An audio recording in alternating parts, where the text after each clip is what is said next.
In the quaint town of Willowbrook, where the sun always seemed to shine a little brighter and the sky appeared endlessly blue, the annual pie baking contest was the highlight of the community's social calendar. This wasn't just any contest.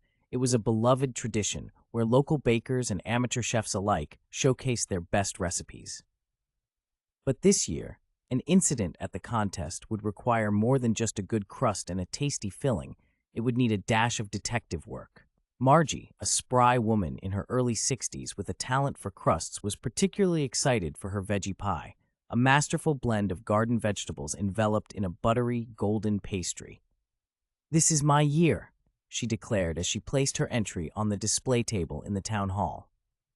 Among the crowd, Emily Sutton, the local librarian and an amateur detective, wished Margie luck.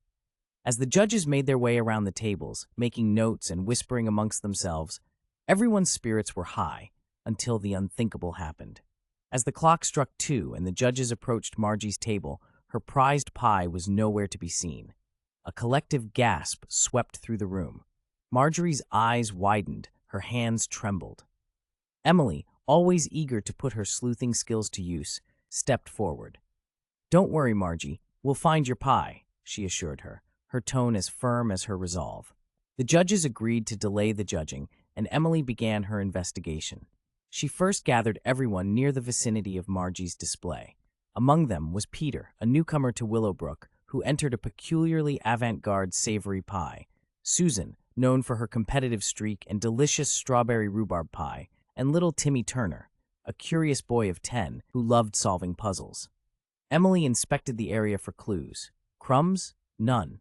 A misplaced utensil? Everything was in order. A scrap of pastry stuck to someone's shoe? Not a chance. The disappearance was clean, too clean. Emily pondered, her mind racing as fast as her heart. Her gaze fell upon a large set of curtains that hid the storage area. The curtains fluttered slightly, an odd occurrence given the absence of any breeze. Emily guided the group to the curtains and, with a swift movement, pulled them back. There was nothing but stacks of folding chairs and a few decoration supplies. Then, a muffled sound caught her attention. It was coming from a large, decorative basket nearby, used for collecting entries.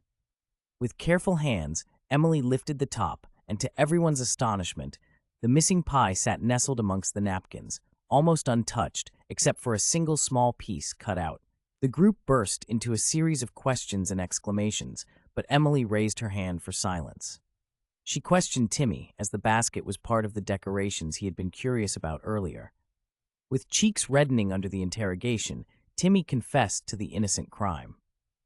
"I just wanted to see what it tasted like," he admitted sheepishly. "I didn't mean to steal it. I just wanted a taste." The room lightened with laughter rather than anger as the situation dawned on everyone. Margie, relieved and finding humor in the resolution, hugged Timmy. "Next time, just ask," she chuckled, ruffling his hair.